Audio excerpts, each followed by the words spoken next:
రాష్ట్ర ప్రభుత్వ ఆదేశాల మేరకు క్షేత్రస్థాయి పర్యటనలో భాగంగా సోమవారం రాత్రి రంగారెడ్డి జిల్లా ఇబ్రహీంపట్నం నియోజక కేంద్రంలోని సాంఘిక సంక్షేమ గురుకుల పాఠశాలను జిల్లా కలెక్టర్ శశాంక ఆకస్మికంగా పర్యటించి పాఠశాల వసతి గృహంలో బస చేశారు. ఈ తనిఖీలో భాగంగా ముందుగా కలెక్టర్ ఫిజికల్ యాక్టివిటీ హాల్లో విద్యార్థులు విజయాలతో సాధించిన పథకాలను పరిశీలించారు. హాస్టల్లో ఉన్న లైబ్రరీని సందర్శించి రోజువారీ పత్రికలు ఎన్ని వస్తున్నాయని, విద్యార్థులకు పత్రికా వార్తలను ఎలా చదివిస్తున్నారని, వారు ఎలాంటి నాలెడ్జ్ గెయిన్ అవుతున్నారని ప్రిన్సిపల్ ని అడిగి తెలుసుకున్నారు. విద్యార్థులు అనారోగ్యం పాలు కాకుండా తీసుకోవాల్సిన జాగ్రత్తలపై ఆరా తీస్తూ వెల్నెస్ సెంటర్ ను పరిశీలించారు. విద్యార్థులకు కావలసిన మెడికల్ కిట్, టాబ్లెట్ల కనీస అవసరాలను మెయింటెనెన్స్ చేస్తున్న విధానాన్ని అడిగి తెలుసుకున్నారు. విద్యార్థులు నైట్ స్టడీ విషయంలో వారి స్టడీ రూమ్ ను పరిశీలించి 6వ తరగతి విద్యార్థులతో వారి యొక్క పాఠ్యపుస్తకాల్లోని పాఠాలను చదివించారు. చదివిన విద్యార్థులకు మెరుగైన సూచనలు ఇచ్చారు.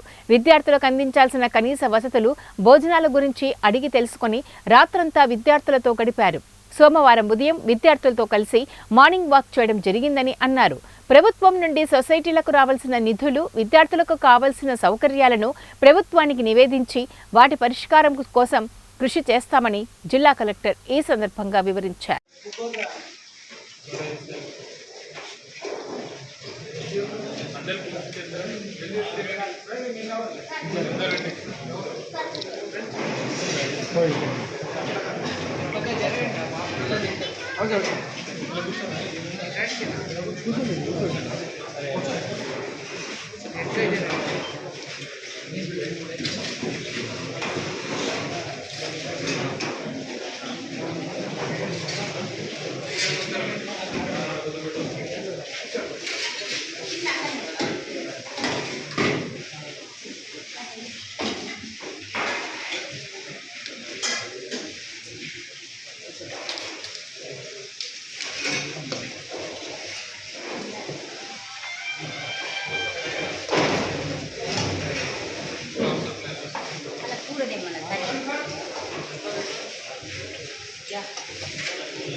అట్లా మన దగ్గర 5 ఉన్నాయి.